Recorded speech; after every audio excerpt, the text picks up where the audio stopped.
আমরা সংখ্যায় কম হতে পারি, কিন্তু ৩১৩ জন সাহাবীদের ইমাম দীপ্ত সেই চেতনাকে গ্রহণ করে লক্ষ কোটি কুফফারদের বিরুদ্ধে প্রস্তুত করতে রাজি আছে কিনা দুহাত দেখতে চাচ্ছি। আজকে আমাদের বাংলাদেশের পাশের রাষ্ট্র নব্য ইসরায়েল ভারত প্রতিনিয়ত মসজিদ ভেঙে দিচ্ছে, মাদ্রাসা গুড়িয়ে দিচ্ছে, কবরস্থান গুড়িয়ে দিচ্ছে, বাংলাদেশের লোকদেরকে পুশিন করে দিচ্ছে, বাংলাদেশের দাঙ্গা লাগাইয়া দেওয়ার জন্য ষড়যন্ত্র চালিয়ে যাচ্ছে। এ কথা ঠিক নেবে ঠিক? ভারতের সাম্রাজ্যবাদী শক্তি এই দেশের বন্ধু না শত্রু? অনেকেই ভয়ে বলে না বন্ধু না শত্রু, আরো জুড়ে বলতে বন্ধু না শত্রু। শত্রুর ব্যাপারে উদাসীন থাকতে হয় না, শত্রুর ব্যাপারে সতর্ক থাকতে হয়। কিন্তু ওদের দালালেরা সবসময় মুখে বলবে ভারত আমাদের বন্ধু, এটা বলে যাতে করে আমি আপনি ঘুমায় থাকি। কিন্তু আমি ঘুমিয়ে থাকলে কি হবে? ওরা কিন্তু ঘুমায় নাই, ওরা ঘুমন্ত নয়। ওরা রাম মন্দির নির্মাণ করছে, বিশাল বড় মন্দির। কোন জায়গায়? একেবারে উত্তরবঙ্গের সেই পয়েন্টে, যে পয়েন্ট নিয়ে ষড়যন্ত্র করছে যে এখান থেকে তারা একটা অংশটাকে তারা ভেঙে ভারতের সাথে তারা একটা অ্যাটাচ করে ফেলবে। তাদের চিকেন নেক যারা রয়েছে সেটা যেন প্রশস্ত হয়ে যায়। এই জন্য গাইবান্ধার পলাশবাড়িতে মূল পয়েন্টে রাম মন্দির নির্মাণ করছে। আচ্ছা, আপনাদেরকে জিজ্ঞেস করি, ছোট্ট করে জবাব দেবেন, আমাদের বাংলাদেশে ইতোপূর্বে যত হিন্দুরা ছিল তাদের মন্দিরে মূর্তি আছে না? একটু জুড়ে বলেন। অসংখ্য মূর্তি আছে না নাই? মূর্তি কি মন্দিরের বাহিরে থাকে না ভেতরে থাকে? হঠাৎ করে চিরাচরিত নিয়ম ভেঙে মূর্তি তারা মন্দিরের বাহিরে আনার ষড়যন্ত্র করলো কেন? কথা বুঝেন নাই মনে হয়? মন্দিরের ভেতরে কি থাকে? মূর্তি থাকে। মূর্তি তো মন্দিরের বাহিরে থাকে না। কিন্তু হঠাৎ করে রাম মন্দির, এটা মন্দিরের বাহিরে মূর্তি, বিশাল রামের মূর্তি বানাবার স্বপ্ন তারা কেন দেখলো? আর এই টাকার উৎস কি? এর কারণ হচ্ছে তারা ভারত থেকে অর্থ সংগ্রহ করে, দূতাবাস থেকে অর্থ সংগ্রহ করে, গোটা হিন্দু সম্প্রদায়ের লোকদেরকে ধীরে ধীরে সেখানে জমা করবে, মুসলমানদেরকে কোন ঠাসা করবে, এটা ধর্মীয় দাঙ্গা লাগাই দেবে ইসরায়েলের মতো। ইসরায়েল যেমন ধীরে ধীরে ফিলিস্তিনকে দখল করেছে জমি কিনতে একটা পর্যায়ে হিন্দু জনগোষ্ঠীকে সেখানে দাঁড় করাই দিবে। আর উদাসীনতার চাদরে আমরা ঘুমায় আসি। ওই যে আমাদের বুদ্ধিজীবীরা বলে ভারত আমাদের বন্ধু, বাস আমরা ঘুমায় থাকলাম। এদিক থেকে আমাদের দেশ শেষ, আমাদের শান্তি সমৃদ্ধি শেষ। আমাদের স্পষ্ট বার্তা, আমাদের পার্শ্ববর্তী নব্য ইসরায়েল রাষ্ট্র এ দেশ নিয়ে যত ষড়যন্ত্র করবে, আমরা সংখ্যায় কম হতে পারি, কিন্তু ৩১৩ জন সাহাবীদের ইমাম দীপ্ত সেই চেতনাকে গ্রহণ করে লক্ষ কোটি কুফফারদের বিরুদ্ধে প্রস্তুত করতে রাজি আছে কিনা দুহাত দেখতে চাচ্ছি। রব্বানা লাকাল হামদ হামদান কাসীরা তাইয়িবান মুবারাকান ফীহি ইয়া রাব্বি লাকাল হামদু কামা ইয়ানবাগি লিজালালি ওয়াজহিকা ওয়া আযীমি সুলতানিকা। মহান আল্লাহ তাআলা আমাদের জুমার নামাজকে কবুল করুন। আমাদের জীবনের সমস্ত গুনাহ আল্লাহ তাআলা মাফ করে দিন। কাল হাসরের কঠিন ময়দানে আজকের এই ইবাদত আল্লাহ তাআলা আমাদের সকলের নাজাতের জরিয়া হিসেবে কবুল করুন। গত জুমায় আমরা সাহাবায়ে কেরাম রাদিয়াল্লাহু তাআলা আনহুম আজমাইন, তাদের মানাকিব, মারাতিব, তাদের মর্যাদা, তাদের ব্যাপারে আমাদের আকীদা, এই বিষয়ে আমরা একটা লম্বা আলোচনা করেছি কোরআন এবং সুন্নাহর আলোকে। এই সপ্তাহে আমরা আলোচনা করতে চাচ্ছি আহলুস সুন্নাহ ওয়াল জামাতের আকীদা, বিশ্বাস এবং আমাদের কর্মপদ্ধতি কি হওয়া উচিত। আহলুস সুন্নাহ ওয়াল জামাত কাকে বলে? খুব সহজ ভাষায় বোঝানোর জন্য আপনাদেরকে বলি, এই কোরআন এটা কার বাণী? জোরে বলুন, কার বাণী? নাজিল করেছেন কে? কার উপর নাজিল করেছেন? মুহাম্মদুর রাসূলুল্লাহ সাল্লাল্লাহু আলাইহি সাল্লামের উপর নাজিল করেছেন। কার মাধ্যমে নাজিল করেছেন? জিবরাইল আলাইহিস সালাতু ওয়াস সালামের মাধ্যমে নাজিল করেছেন। কোরআনে কারীম সংরক্ষিত ছিল কোথায়? বাল হুয়া কুরআনুম মাজিদুন ফি লাউহিম মাহফুজ, সংরক্ষিত ফলকে কোরআন সংরক্ষিত ছিল।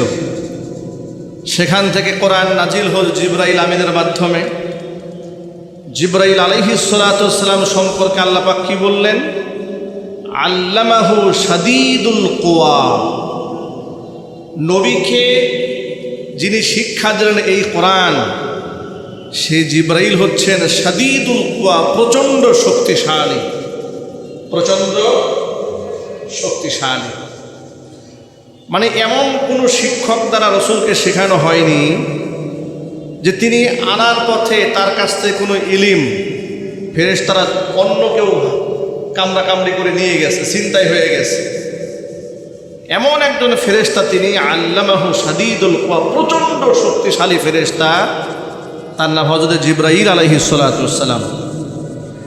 আল্লাহর পক্ষ থেকে নাজিল হলো জিবরাইল মারফত। মুহাম্মদ রাসূলুল্লাহ সাল্লাল্লাহু আলাইহি ওয়াসাল্লাম তা গ্রহণ করলেন। গ্রহণ করে এই কোরআন শরীফের তাত্ত্বিক বিশ্লেষণ কি, কখন, কোন সময়, কোন প্রেক্ষিতে নাজিল হলো, তার রাজ সাক্ষী হচ্ছেন সাহাবায়ে কেরাম। তার রাজ সাক্ষী কারা? ইয়া আইয়ুহাল্লাযীনা আমানু, হে ঈমানদারগণ।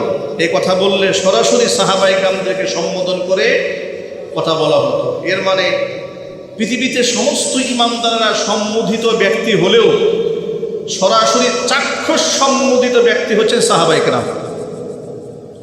যার দরুন এই কোরআন শরীফের কোন শব্দের কোন ব্যাখ্যা, যদিও এখন বর্তমান বাংলা ভাষায় তার তর্জমা পাওয়া যায়, ইংরেজিতে পাওয়া যায়, উর্দুতে পাওয়া যায়, ফার্সিতে পাওয়া যায়, হিব্রু ভাষায় পাওয়া যায়, পৃথিবীর অসংখ্য ভাষায় কোরআন ট্রান্সলেট হয়েছে, তর্জমা হয়েছে। ব্যাখ্যাগুলো যেমন আয়াতের সরাসরি তর্জমা পাওয়া যায়, কথার কথা ওয়াইদা কিলা লাহুম আমিনু, যখন তাদেরকে বলা হলো, ওয়াইদা মানে যখন, কিলা মানে বলা হলো, লাহুম মানে তাদেরকে, আমিনু ঈমান আনো তোমরা, কামা যেভাবে ঈমান এনেছে আমানান নাস লোকেরা। এই যে শব্দে শব্দে শব্দে শব্দে কোরআনের বাংলা তর্জমা এখন যে কোনো জেনারেল শিক্ষিত তিনি ট্রান্সলেটগুলো পড়তে পারবেন। ঠিক অনুরূপভাবে নবী করিম সাল্লাল্লাহু আলাইহি ওয়াসাল্লামের অসংখ্য হাদিস, পৃথিবীর অসংখ্য ভাষায়, পৃথিবীতে যত মুসলিম রয়েছে গোটা দুনিয়াতে, সমস্ত মুসলমানদের হাতে হাদিসের তর্জমা বিভিন্ন ভাষায় পৌঁছে গেছে। আলহামদুলিল্লাহ পড়েন। তাহলে কোরআন ট্রান্সলেট হয়েছে, অনুবাদ হয়েছে, এর ব্যাখ্যা বিশ্লেষণ হয়েছে। অনুরূপভাবে হাদিস তর্জমা হয়েছে, ব্যাখ্যা হয়েছে, বিশ্লেষণ হয়েছে। যার দরুন কোরআন বোঝা, কোরআন পড়া, হাদিস বোঝা, হাদিস পড়া আমাদের জন্য সহজ হয়েছে। ঠিক কিনা বলেন? সবাইকে যদি একেবারে আলিফ বা তা সে থেকে শুরু করে মুফতি পর্যন্ত পার্টিকুলারলি হাতে খড়ি করে পড়তে হতো, জানতে হতো, এটা কতটা কঠিন দুঃসাধ্য বিষয় হয়ে যেত। এই জন্য মহান আল্লাহ তাআলা ইলমের ব্যাপারে, অর্থাৎ কোরআন এবং সুন্নাহর গভীর জ্ঞান, একটা হচ্ছে মৌলিক জ্ঞান আর একটা হচ্ছে গভীর জ্ঞান। মৌলিক জ্ঞান প্রত্যেকটা মুসলমান নরনারীর জন্য শিক্ষা করা ফরজ। মৌলিক জ্ঞান শিক্ষা করা কি ফরজ, যা প্রয়োজনীয়। আপনার হারাম থেকে বাঁচার জন্য, হালাল পথে চলার জন্য যতটুকুন শরীয়তের জ্ঞান প্রয়োজন, ততটুকুন তার জন্য শিক্ষা গ্রহণ করা সুন্নত না ফরজ? সবাই জুড়ে বলেন ফরজ। কিন্তু জ্ঞানের, ইলমের গভীর পাণ্ডিত্য, যাকে বলা হয় ফিক, একেবারে গভীর জ্ঞান, এটা তো সবার দায়িত্ব নয়। এই দায়িত্বগুলো আলেমরা পালন করবেন, ফকিহরা পালন করবেন। ঠিক এই কথাটাই আল্লাহ তাআলা সূরা তাওবার মধ্যে বলেছেন, ওয়ামা কানাল মুমিনুনা লিয়ানফিরু কাফফা فلولا نفر من كل فرقة منهم طائفة ليتفقهوا في الدين ولينذروا قومهم إذا رجعوا إليهم لعلهم يحذرون فلولا نفر من كل فرقة منهم طائفة তোমাদের প্রত্যেকটা দলের ভিতর থেকে একদল মানুষ যেন বের হয় লিয়াতাফাক্কাহু ফিদ্দীন, দ্বীনের গভীর পাণ্ডিত্য অর্জনের জন্য তারা যেন ইলম গ্রহণ করার জন্য তারা নিয়োজিত থাকে, যাতে করে এই ইলম অর্জন করার পরে লিউনদিরু কওমাহুম, এলাকার মানুষদেরকে তারা সতর্ক করতে পারে, ইদা রাজাউ ইলাইহিম, যখন তারা তাদের কাছে ফিরে আসবে, লাআল্লাহুম ইয়াহদারুন, যাতে করে মানুষ সতর্ক হতে পারে। তাহলে জ্ঞানের গভীর পাণ্ডিত্য, ইলমের গভীর জ্ঞান, তাত্ত্বিক বিশ্লেষণ, এটা সবার দায়িত্ব নয়। তাত্ত্বিক বিশ্লেষণের দায়িত্ব হচ্ছে আলেমদের। তাত্ত্বিক বিশ্লেষণের দায়িত্ব কাদের? আলেম ওলামাদের। কিন্তু আপনার চলার জন্য যতটুকু ফরজ ইলম দরকার, যেমন আপনি নামাজ পড়বেন, রোজা রাখবেন, হজ করবেন, যাকাত দিবেন, ব্যবসা বাণিজ্য পরিচালনা করবেন, এই ক্ষেত্রে যতটুকুন হালাল হারাম, বৈধ অবৈধ, জায়েজ না জায়েজ শিক্ষা গ্রহণ করা কি আপনার জন্য ফরজ। এখন এই কাজগুলো বাংলায় তর্জমা তাফসীর হওয়াতে আমাদের আমল সহজ হয়েছে। কিন্তু আপনি বাংলায় তর্জমা পেলেন, তর্জমা পাওয়ার পরে এই আয়াত দ্বারা আল্লাহ তাআলা কি বুঝিয়েছেন, এর যে ব্যাখ্যাটা, এই ব্যাখ্যাটা আপনি এখান থেকে পাবেন। ধরুন আমি বললাম, তাদেরকে যখন বলা হয় আই আমিনু, ঈমান আনো, কামা আমানান নাস, তাদের মতো ঈমান, লোকদের মতো ঈমান আনো, এটা বাংলায় তর্জমা পাওয়া গেল। এখন এই লোক বলতে আল্লাহ তাআলা কাদেরকে বুঝিয়েছেন, এই ব্যাখ্যা আপনি কার কাছ থেকে নেবেন? এই ব্যাখ্যা তো কোরআন শরীফে নাই।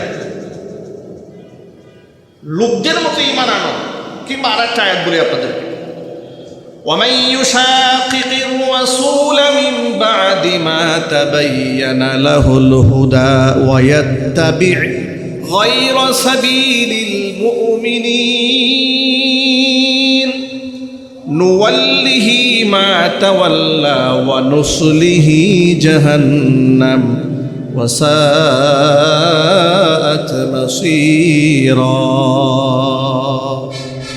সূরা নিসার 135 নম্বর আয়াতে আল্লাহ পাক বলেন, ওয়ামাই ইউশাকিকির রাসূলা মিন বা'দি মা তাবায়্যানা লাহুল হুদা, হেদায়েতের বাণী স্পষ্ট চোখের সামনে আসার পরে মাই ইউশাকিকির রাসূল, যারা রাসূলের বিরোধিতা করে, ওয়ায়াত্তাবি গায়রা সাবিলিল মুমিনিন, ঈমানদাররা যেই পথে চলে সেই পথের ভিন্ন পথে চলে, আল্লাহ পাক বলেন নুওয়াল্লিহি মা তাওয়াল্লা, সে যেদিকে ঘুরেছে সত্যের পথ বাদ দিয়ে আমি তাকে সেদিকেই ঘুরিয়ে রাখবো। ওয়ানুসলিহি জাহান্নাম, তাকে আমি জাহান্নামে নিক্ষেপ করব। ওয়াসাআত মাসীরা, এটা নিকৃষ্টতম একটা পথ।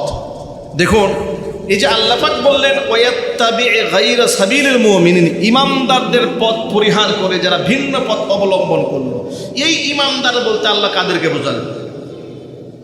এই যে ব্যাখ্যাগুলো, এখন এই ব্যাখ্যাটা যে সময় আয়াত নাজিল হয়েছে, যাদের উপর নাজিল হয়েছে, যাদের সময়কালে নাজিল হয়েছে, সেই সমস্ত অসংখ্য সাহাবায়ে কেরাম এই আয়াতের ব্যাখ্যা করেছেন।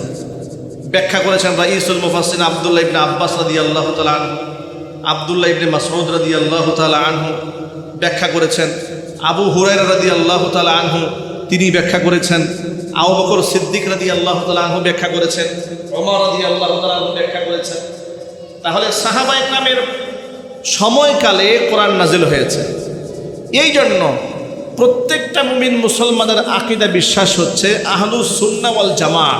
এর মানে হচ্ছে আমরা বিশ্বাস করি মুহাম্মদ রাসূলুল্লাহ সাল্লাল্লাহু আলাইহি ওয়াসাল্লামের সুন্নতকে, সহিহ সুন্নাহকে বিশ্বাস করি, এবং ওয়াল জামাআহ মানে আই জামাআতিস সাহাবা, সাহাবায়ে কেরামের যে বড় একটা জামাত, ঐক্যবদ্ধ সিদ্ধান্ত, যেই আয়াতের ব্যাখ্যা সাহাবায়ে কেরাম যা করেছেন সেই ব্যাখ্যা আমরা হাসি মুখে গ্রহণ করতে চাই, ইনশাআল্লাহ বলেন।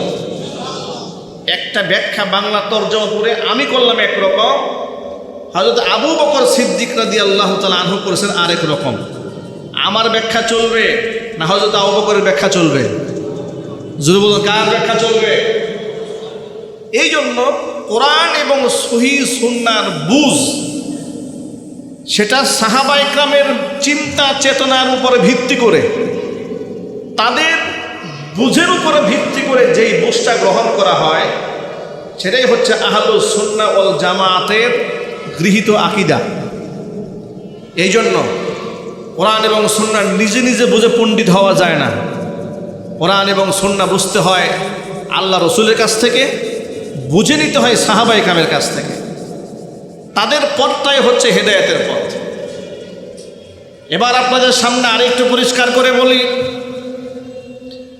আল্লাহর নবী সাল্লাল্লাহু আলাইহি সাল্লাম বলেন, আলাইকুম বিসুন্নতি ওয়া সুন্নাতিল খুলাফাইর রাশিদিন আল মাহদিয়িন। হুজুর বলেন, আলাইকুম বিসুন্নতি, তোমাদের উপরে আমি নবীর সুন্নাহ অপরিহার্য, ওয়া সুন্নাতিল খুলাফাইর রাশিদিন আল মাহদিয়িন, আমার পরে হেদায়েত প্রাপ্ত যে খলিফাগুলো আসবে সেই খলিফাদের পদ্ধতিও তোমাদের জন্য অপরিহার্য। সুবহানাল্লাহ বলেন। মানে এতক্ষণ যে বললাম যে সাহাবীদের পথ নিতে হবে, প্রমাণ কি? প্রমাণ আল্লাহর নবীর বক্তব্য। আল্লাহ রসুল বলেন, আমার পথ অনুসরণ করা যেমন জরুরি, সত্যের পথের পথিক হিদায়াত প্রাপ্ত খুলাফায়ে রাশিদিন যারা রয়েছেন তাদের অনুসরণ করাও তোমাদের জন্য জরুরি। এই জন্য আমরা আহলুস সুন্নাহ মানে সুন্নতে বিশ্বাসী।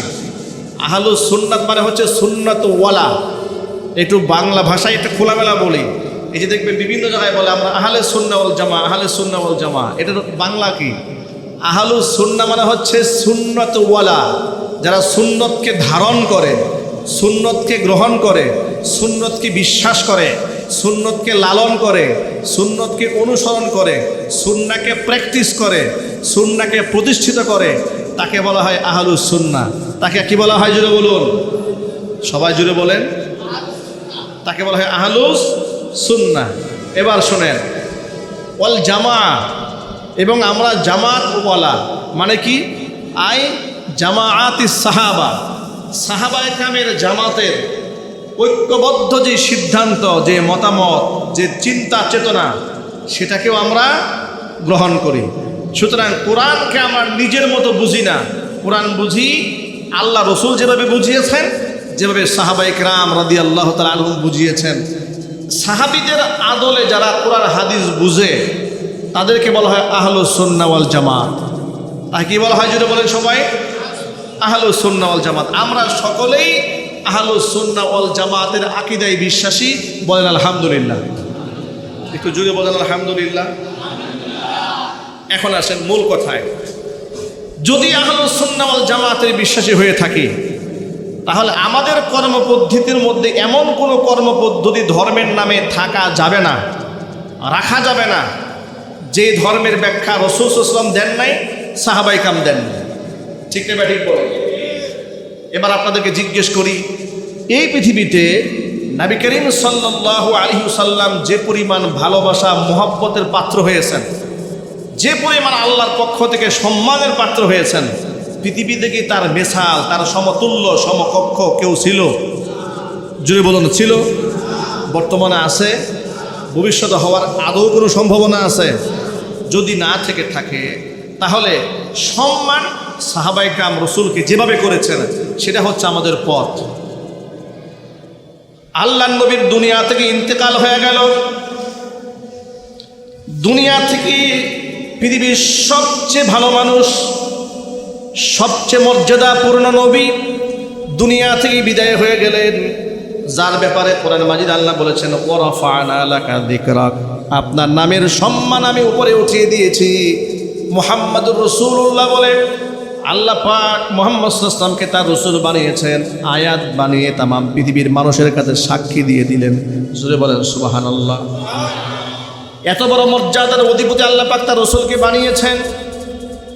কিয়ামতের ময়দানে যিনি বিচার কার্য শুরু করার জন্য সুপারিশ না করলে বিচার কার্য শুরুই করবেন না আল্লাহ তাআলা, যিনি হাতের ইশারায় দুনিয়া থেকে চাঁদ দ্বিখণ্ডিত করেছেন, রাস্তায় হেঁটে গেলে আকাশের মেঘমালা যাকে ছায়া দিয়েছে, কিয়ামতের ময়দানে যিনি সুপারিশ না করলে জান্নাতের দরজাই খোলা হবে না, এমন একজন সম্মানিত ব্যক্তি, সম্মানিত মানুষ, এমন একজন সম্মানিত নবী দুনিয়ার জমিন থেকে বিদায় হয়ে গেলেন। সাহাবায়ে কেরাম রাদিয়াল্লাহু তাআলা আনহুম আজমাইন বছরের পর বছর, মাসের পর মাস শোকের মাতম করেন নাই। ঠিক কিনা বলেন? আজকে কুটুকুটা দুনিয়ার মধ্যে দেখা যায় মুহররম মাসে 10 মুহররম হুসাইন রাদিয়াল্লাহু তাআলা আনহুর শাহাদাতকে কেন্দ্র করে গোটা পৃথিবীতে শিয়া সম্প্রদায়ের লোকেরা, মুসলিম দাবিদার, শোকের মাতম করে বুকের মধ্যে এরকম হাত দিয়ে থাপ্পড় দেয়। ঠিক না ভাই? জ্বলন্ত আগুনের কয়লার উপর দিয়ে তারা পা দিয়ে মারিয়ে নিজেকে কষ্ট দিয়ে শোক পালন করে। তারা বলে আমরা হুসাইন রাদিয়াল্লাহু তাআলা আনহুকে বড্ড ভালোবাসি। কালো কাপড় পরিধান করে, বুকের মধ্যে আসর দেয়, হাতের মধ্যে ধারালো বিভিন্ন কাঁচি খন্তা নিয়ে শরীরের মধ্যে পুরা ক্ষত বিক্ষত করে, রক্তাক্ত করে। এই যে কাজ, এই যে আমল ধর্মের নামে এমনকি তাজিয়া মিছিল হয়, ঘোড়ার মূর্তি বানিয়ে এই মূর্তির নামে বিভিন্ন খাবার পানীয় উৎসর্গ করা হয়, আগরবাতি মোমবাতি জ্বালিয়ে ঢাকা শহর এটাকে তফ করা হয়, প্রদক্ষিণ করানো হয়, ঢোল বাজিয়ে মুহররম উদযাপন করা হয়। এই যে কাজ, আমরা আগেই বলেছি আমরা কোরআন এবং হাদিসের ব্যাখ্যা গ্রহণ করব যেভাবে আল্লাহ রসুল বলেছেন, সাহাবায়ে কেরাম যে ব্যাখ্যা গ্রহণ করেছেন। ঠিক না? ঠিক জুড়ে বলেন। অথচ আল্লাহর নবী সাল্লাল্লাহু আলাইহি ওয়াসাল্লামের এই ব্যাপারে স্পষ্ট বক্তব্য আছে বুখারী মুসলিমে। নবীজি সাল্লাল্লাহু আলাইহি ওয়াসাল্লাম বলেছেন, লা ইয়াহিল্লু লিইমরাতিন তুমিনু বিল্লাহি ওয়াল ইয়াউমিল আখির, আল্লাহর উপর ঈমান আনে, পরকাল ঈমান আনে এমন কোন নারীর জন্য এই কাজ বৈধ নয় যে কোনো ব্যক্তির জন্য শোক পালন করবে কোনো মৃত ব্যক্তির জন্য 3 দিনের উপরে, ইল্লা আলা জাওজিন, তবে স্বামীর বিষয়টা ভিন্ন। সেখানে সে শোক পালন করবে আরো বাআতা আশহুরিউ ওয়া আশরা, 4 মাস 10 দিন। একমাত্র নিজের স্বামী মারা গেলে স্ত্রী শোক পালন করবে। এছাড়া পৃথিবীর কোনো ইমানদার নারীর জন্য বৈধ নয় কোনো ব্যক্তি মারা গেলে 3 দিনের উপরে শোক পালন করতে। এই হাদিসটা বুখারীতেও আছে, হাদিসটা মুসলিম শরীফেও আছে। নবী করিম সাল্লাল্লাহু আলাইহি ওয়াসাল্লামের ছেলে ইব্রাহিম যখন মারা গেলেন, ছোট্ট ছেলে মাসুম বাচ্চা মারা যাওয়ার পরে যেদিন মারা গেলেন ঠিক ওই একই দিনে চন্দ্রগ্রহণ হলো। চন্দ্রগ্রহণ হওয়ার পরে সাহাবীদের মধ্যে কেউ কেউ বলা শুরু করলেন, রসুলের সন্তানের সুখে চন্দ্রগ্রহণ হয়ে গেছে। আল্লাহর নবী এই সংবাদ যখন কানে শুনতে পেলেন যে সাহাবায়ে কেরামের মধ্যে কানে ঘোষা হচ্ছে কথা দিয়ে যে আমার সন্তানের শোকে নাকি চন্দ্রগ্রহণ হয়েছে, নবীজি সাল্লাল্লাহু আলাইহি ওয়াসাল্লাম বললেন, শোনো, এই পৃথিবীতে কোনো মানুষের মৃত্যুর মাধ্যমে এই পৃথিবীর গতি পরিবর্তন হয় না, চন্দ্রগ্রহণ হয় না, সূর্যগ্রহণ হয় না। জোরে বলেন সুবহানাল্লাহ। আমি আপনি মরে গেলে পৃথিবীর কিছুই হবে না, আমি আপনি পৃথিবী থেকে চলে গেলে পৃথিবীর কিছুই হবে না, এই পৃথিবী জানবেও না আমরা দুনিয়া থেকে বিদায় হয়ে গেছি। আমাদের মতো কত বুজুর্গ, আমাদের চেয়ে কত নামি দামি ব্যক্তিরা দুনিয়া থেকে চলে গেছে, তো পৃথিবীর কি হয়েছে? সাহাবায়ে কেরামের পবিত্র জমানা চলে গেছে, পৃথিবীর কি হয়েছে? এরপরেও কত রাজা বাচ্চা দুনিয়াতে এসছে, দুনিয়া থেকে চলে গেছে, মাটির সাথে মিশে গেছে, পৃথিবীর কি হয়েছে? কোনো মানুষের মৃত্যুতে চন্দ্রগ্রহণ হয় না, সূর্যগ্রহণও হয় না। সুতরাং নবী করিম সাল্লাল্লাহু আলাইহি ওয়াসাল্লাম বলেন, কোনো ইমানদারের জন্য এটা শোভনীয় নয় মানুষ মারা গেলে 3 দিনের উপরে শোক পালন করবে। শুধুমাত্র স্ত্রী তার স্বামীর জন্য 4 মাস 10 দিন শোক পালন করতে পারবে। আল্লাহু আকবার বলেন, জোরে বলেন আল্লাহু আকবার। অথচ সেই 10 মুহররমকে কেন্দ্র করে সেটা হয়েছে 61 হিজরিতে, নবী করিম সাল্লাল্লাহু আলাইহি ওয়াসাল্লামের ইন্তেকালের 60 বছর পরে 10 মুহররম কারবালার ময়দানে ঐতিহাসিক একটা হৃদয় বিদারক ঘটনা ঘটে। ইমাম হুসাইন রাদিয়াল্লাহু তাআলা আনহু তার সপরিবারে সেখানে গিয়েছিলেন। সেখানে তাদেরকে পানিবন্দী করে দেওয়া হয়েছিল, পানি সরবরাহ করা হয় নাই। ধুকে ধুকে তিনি তার পরিবারের সদস্যদেরকে নিয়ে ইন্তেকাল করেছেন, রক্তাক্ত হয়েছেন, ক্ষতবিক্ষত হয়েছেন। এই জন্য সেই ইমাম হুসাইন রাদিয়াল্লাহু তাআলা আনহুর ব্যাপারে আমাদের আকীদা কি? আমাদের আকীদা হচ্ছে তিনি সাইয়্যিদা শাবাবি আহলিল জান্নাহ, জান্নাতের সর্দার যুবকদের অন্যতম হচ্ছেন ইমাম হুসাইন রাদিয়াল্লাহু তাআলা আনহু। সুবহানাল্লাহ। আহলে বাইত রসুলের পরিবারের সদস্যদেরকে আমরা আমাদের জীবনের চাইতেও বেশি ভালোবাসি, ঠিক কিনা বলেন?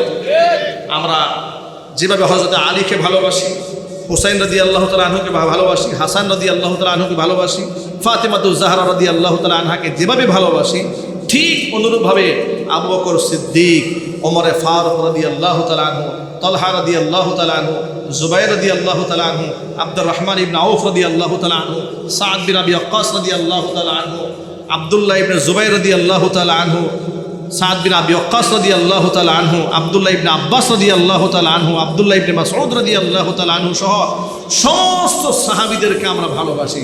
সুবহানাল্লাহ। আমরা কাউকে নিন্দা করি না, কাউকে সমালোচনা করি না, আমরা প্রত্যেকটা সাহাবীকে আমরা ভালোবাসি। আল্লাহু আকবার বলে, এটা আমরা ঈমান মনে করি। রাসূল পাক সাল্লাল্লাহু আলাইহি ওয়াসাল্লামের পরিবারের সদস্যদেরকে মহব্বত করা। কিন্তু এই দুনিয়াতে শিয়া সম্প্রদায়ের লোকেরা যেটা করে, হুসাইন রাদিয়াল্লাহু তাআলা আনহুর মহব্বতে একেবারে জীবন উৎসর্গ করে দেয়। ঠিক একই জায়গায় মা আয়েশা সিদ্দিকা রাদিয়াল্লাহু তাআলা আনহাকে তারা গালমন্দ করে। একদিক থেকে হুসাইন রাদিয়াল্লাহু তাআলা আনহুকে খুব মহব্বত করে, হযরত আলীকে মহব্বত করে, অন্য দিক থেকে আবু বকর সিদ্দিক রাদিয়াল্লাহু তাআলা আনহুকে গালি দেয়, ওমর রাদিয়াল্লাহু তাআলা আনহুকে গালমন্দ করে। নাউজুবিল্লাহ পড়েন। এমন কথাও বলে যে কোনোদিন যদি মক্কা মুকাররমা মদিনাতুল মুনাওয়ারার শাসনভার আমরা শিয়ারা গ্রহণ করতে পারি, রসুলের রওজা থেকে আবু বকর এবং উমরের লাশকে আমরা সেখান থেকে বের করে আমরা অন্যত্র ছুঁড়ে ফেলব। নাউজুবিল্লাহ। এই জন্য শিয়া সম্প্রদায়ের ব্যাপারে আমাদের আকীদা পরিষ্কার থাকা উচিত। এই ভিন্ন প্রসঙ্গে আজকে কথা বলার কারণটা কি? ভিন্ন প্রসঙ্গে কথা বলার কারণ হচ্ছে আয়াতুল্লাহ খামিনি তার শাহাদাতের পরে জানাজার নামাজ হলো পৃথিবীর সর্ববৃহৎ জানাজার নামাজ। এই জানাজাকে কেন্দ্র করে অসংখ্য মুসলিমদের মধ্যে উচ্ছ্বাসও দেখা যাচ্ছে, আবার কিছু কিছু মুসলিমদের মধ্যে বিতর্কও দেখা যাচ্ছে। অনেকেই ব্যক্তিগত আমাদেরকে জিজ্ঞেস করেছেন, শিয়া সম্প্রদায়ের লিডার মারা গেল, তার জানাজা পড়া ঠিক আছে কিনা, তাকে তার জন্য কি আমরা দোয়া করতে পারি কিনা। অনেকেই তো তাকে বীর মুজাহিদ আখ্যা দিচ্ছেন, জান্নাতের জন্য দোয়া করছেন, আবার কেউ নিন্দা জ্ঞাপন করছেন। এই ক্ষেত্রে আহলুস সুন্নাহ ওয়াল জামাতের মন্তব্য কি? এই ক্ষেত্রে আমাদের মন্তব্য বড় পরিষ্কার।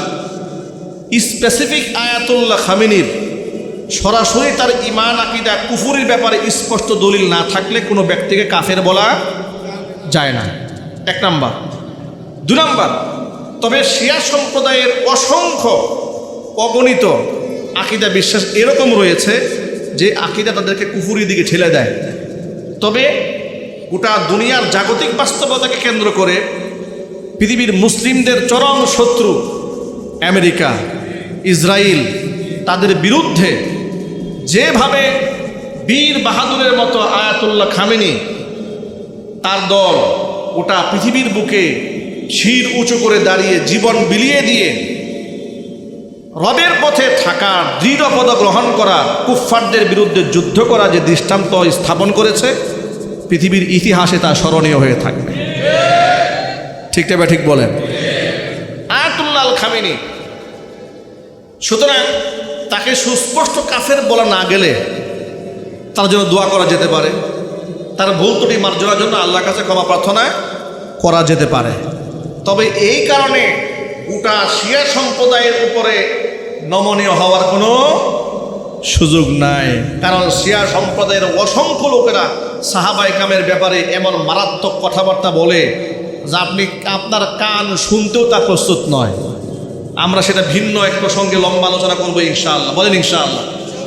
শুধু এতটুকু বার্তা পরিষ্কার করে নেই, আয়াতুল্লাহ আল খামেনির জানাজা সেখানে মুসলিমদের অংশগ্রহণ করাটার রাষ্ট্রীয় যেমন বৈধতা রয়েছে, ইন্টারন্যাশনাল যে পলিটিক্স রয়েছে সেই দৃষ্টিকোণ থেকে, অনুরূপভাবে শারঈ দৃষ্টিকোণ থেকে তার কুফুরির ব্যাপারে চূড়ান্ত মতামত উলামায়ে কেরাম ব্যক্ত করার আগ পর্যন্ত তাকে কাফের বলার কোনো সুযোগ নাই। সুতরাং আমরা তার জন্য দোয়া করতে পারি, আল্লাহ পাক তাকে ভুল ত্রুটি ক্ষমা করে আল্লাহ পাক তাকে জান্নাত দান করেন। জোরে বলেন আমিন। তবে তার আকীদার ব্যাপারে আমরা আপোষ করি না। তার আকীদার ব্যাপারে আমরা আল্লাহর কাছে ক্ষমা প্রার্থনা করছি। তার আকীদার জবাবদিহিতা সে রবের কাছে করবে।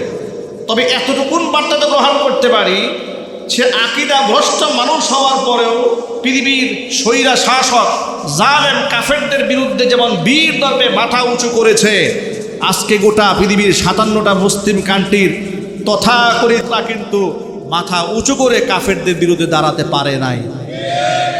ঠিক কিনা বলেন?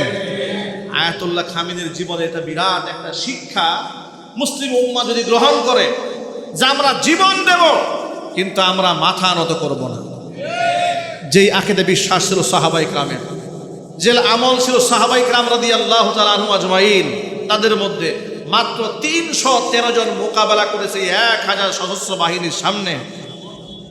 বদরের প্রান্তরে আল্লাহর নবী পেরেশান হয়ে গিয়েছিলেন, মাত্র 313 জন নিরস্ত্র মানুষ নিয়ে আমি 1000 সশস্ত্র বাহিনীর সামনে মোকাবেলা কিভাবে করব? খুব পেরেশান হয়ে গেলেন নবীজি। সিজদায় পড়ে এত কাঁদা কাঁদলেন, আল্লাহর কাছে এত বেশি সাহায্য প্রার্থনা করলেন, চোখের পানিতে মরু প্রান্তরে ভিজে গেল। আবু বকর সিদ্দিক রাদিয়াল্লাহু তাআলা আনহু হুজুরের মাথার মধ্যে হাত দিয়ে ইঙ্গিত করে বলেন, ইয়া রাসূলুল্লাহ, ইয়া হাবিবাল্লাহ, আর কত কাঁদবেন, মাথা উঠান, অবশ্যই আপনার চোখের পানি আল্লাহর কাছে মঞ্জুর হয়ে গেছে। নবীজি মাথা উঁচু করলেন। উপস্থিত সাহাবীদের ব্যাপারে হুজুর তাকাচ্ছিলেন, মনে মনে ভাবছিলেন এরা কি আসলে দাঁড়িয়ে থাকতে পারবে না পালিয়ে যাবে। রাসূলের মনোভাব সাহাবীরা বুঝতে পারলেন। মিকদাদ রাদিয়াল্লাহু তাআলা আনহু দৌড়ে আসলেন, এসে বলেন, ইয়া রাসূলুল্লাহ, ইয়া হাবিবাল্লাহ, আমরা আপনাকে নবী মূসা কালিমুল্লাহর উম্মতের মতো বলবো না, ইযহাব আনতা ওয়া রাব্বুকা ফাকাতিলা ইন্না হাহুনা কাঈদুন, আপনি আর আপনার আল্লাহ গিয়ে যুদ্ধ করেন, আমরা এখানে বসে রইলাম। আমরা এই ধরনের কথা আপনাকে কখনো বলবো না। বলবো আমরা বলবো, ইযহাব আনতা ওয়া রাব্বুকা ফাকাতিলা ইন্না মাআকুমা মুকাতিলুন, আপনি এবং আপনার রব কুফফারদের বিরুদ্ধে লড়াই করুন, আপনাদের সাথে আমরাও রয়েছি। চিৎকার দেখুন আল্লাহু আকবার। হুজুরকে সান্ত্বনা দিয়ে বললেন, আমাদের চোখের পাতা নড়বে যতক্ষণ আমরা আপনার সাথে হাত রেখে আপনার সঙ্গ দিয়ে কুফফারদের বিরুদ্ধে লড়াই করে যাব ততক্ষণ। এই ছিল সাহাবায়ে কেরামের ঈমানের অবস্থা। আর আমাদের ঈমানের অবস্থা হচ্ছে আমরা ছোট দেশ, ছোট রাষ্ট্র, আমাদের অস্ত্র নাই, এদের সব আছে। এই ভয়ে বাংলাদেশে অনেক মুসলমানরা সব সময় কাঁপতে থাকে।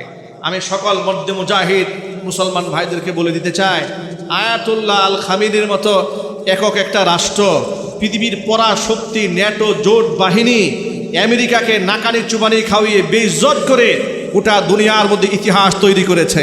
আজকে আমাদের বাংলাদেশের পাশের রাষ্ট্র নব্য ইসরায়েল ভারত প্রতিনিয়ত মসজিদ ভেঙে দিচ্ছে, মাদ্রাসা গুড়িয়ে দিচ্ছে, কবরস্থান গুড়িয়ে দিচ্ছে, বাংলাদেশের লোকদেরকে পুশিন করে দিচ্ছে, বাংলাদেশের দাঙ্গা লাগাইয়ে দেওয়ার জন্য ষড়যন্ত্র চালিয়ে যাচ্ছে। এ কথা ঠিক নেবে ঠিক? ভারতের সাম্রাজ্যবাদী শক্তি এই দেশের বন্ধু না শত্রু? অনেকেই ভয়ে বলে না বন্ধু না শত্রু? আরো জুড়ে বলতে, বন্ধু না শত্রু? শত্রুর ব্যাপারে উদাসীন থাকতে হয় না, শত্রুর ব্যাপারে সতর্ক থাকতে হয়। কিন্তু ওদের দালালেরা সবসময় মুখে বলবে ভারত আমাদের বন্ধু, এটা বলে যাতে করে আমি আপনি ঘুমায় থাকি।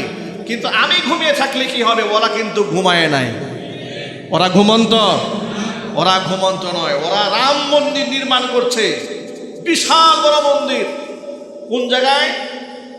একেবারে উত্তরবঙ্গের সেই পয়েন্টে, যে পয়েন্ট নিয়ে ষড়যন্ত্র করছে যে এখান থেকে তারা একটা অংশটাকে তারা ভেঙে ভারতের সাথে তারা একটা অ্যাটাচ করে ফেলবে। তাদের চিকেন নেক যারা রয়েছে সেটা যেন প্রশস্ত হয়ে যায়। এই জন্য গাইবান্ধার পলাশবাড়িতে একটা মূল পয়েন্টে রাম মন্দির নির্মাণ করছে। আচ্ছা, আপনাদেরকে জিজ্ঞেস করি, ছোট্ট করে জবাব দেবেন, আমাদের বাংলাদেশে ইতোপূর্বে যত হিন্দুরা ছিল তাদের মন্দিরে মূর্তি আছে না? একটু জুড়ে বলেন। অসংখ্য মূর্তি আছে না নাই? মূর্তি কি মন্দিরের বাহিরে থাকে না ভেতরে থাকে? হঠাৎ করে চিরাচরিত নিয়ম ভেঙে মূর্তি তারা মন্দিরের বাহিরে আনার ষড়যন্ত্র করলো কেন? কথা বুঝেন নাই মনে হয়। মন্দিরের ভেতরে কি থাকে? মূর্তি থাকে। মূর্তি তো মন্দিরের বাহিরে থাকে না, কিন্তু হঠাৎ করে রাম মন্দির, এটা মন্দিরের বাহিরে মূর্তি, বিশাল রামের মূর্তি বানাবার স্বপ্ন তারা কেন দেখলো? আর এই টাকার উৎস কি? এর কারণ হচ্ছে তারা ভারত থেকে অর্থ সংগ্রহ করে, দূতাবাস থেকে অর্থ সংগ্রহ করে, গোটা হিন্দু সম্প্রদায়ের লোকদেরকে ধীরে ধীরে ধীরে ধীরে সেখানে জমা করবে, মুসলমানদেরকে কোন ঠাসা করবে, একটা ধর্মীয় দাঙ্গা লাগাই দেবে ইসরায়েলের মতো। ইসরায়েল যেমন ধীরে ধীরে ফিলিস্তিনকে দখল করেছে জমি কিনতে কিনতে, একটা পর্যায়ে হিন্দু জনগোষ্ঠীকে সেখানে দাঁড় করাই দিবে। আর উদাসীনতার চাদরে আমরা ঘুমায় আসি, ওই যে আমাদের বুদ্ধিজীবীরা বলে ভারত আমাদের বন্ধু, বাস আমরা ঘুমায় থাকলাম। এদিক থেকে আমাদের দেশ শেষ, আমাদের শান্তি সমৃদ্ধি শেষ। আমাদের স্পষ্ট বার্তা, আমাদের পার্শ্ববর্তী নব্য ইসরায়েল রাষ্ট্র এ দেশ নিয়ে যত ষড়যন্ত্র করবে, আমরা সংখ্যায় কম হতে পারি, কিন্তু 313 জন সাহাবীদের ইমাম দীপ্ত সেই চেতনাকে গ্রহণ করে লক্ষ কোটি কুফফারদের বিরুদ্ধে প্রস্তুত করতে রাজি আছে কিনা দুহাত দেখতে চাচ্ছি। যদি মুসলমানেরা ইমানে বলে বলিয়ান হয়ে থাকতে পারে, কুফফারদের ভিড় নরবর হয়ে যাবে ইনশাআল্লাহ। সাহাবায়ে কিরামের ঈমান, চিন্তা চেতনা আল্লাহ পাক আমাদেরকে গ্রহণ করার তৌফিক দান করেন। আমরা আহলুস সুন্নাহ ওয়াল জামাতের আকীদায় বিশ্বাসী। যে বিশ্বাস রাসূল গ্রহণ করেছেন, যে বিশ্বাস সাহাবায়ে কিরাম গ্রহণ করেছেন, যে ব্যাখ্যা আল্লাহ রাসূল দিয়েছেন, যে ব্যাখ্যা সাহাবায়ে কিরাম দিয়েছেন, সাহাবীদের ব্যাখ্যার উপরে কোনো ব্যাখ্যা আমরা গ্রহণ করব না ইনশাআল্লাহ। বলেন, যদি বলেন ইনশাআল্লাহ। এবার আপনারা বলেন, মানুষ মারা গেলে 3 দিন উপরে শোক পালন করা জায়েজ আছে? চিৎকার দিয়ে বলতে হবে জায়েজ আছে। স্বৈরাচারীর আমলে আগস্ট মাসকে তারা শোকের মাস ঘোষণা করেছিল, এটাও ইসলাম বিরোধী কাজ ছিল। আমি এই জুমার মিম্বারে স্বৈরাচারী ক্ষমতায় থাকা অবস্থায় বারংবার বলেছি যে এটা সম্পূর্ণ ইসলাম বিরোধী কাজ। মানুষ মারা গেলে তার জন্য দোয়া হতে পারে, কোনো ব্যক্তির জন্য বছরের পর বছর শোক পালন করা ইসলামে জায়েজ না, এটা হারাম কাজ। ঠিক না ব্যাঠিক ছিল বলেন?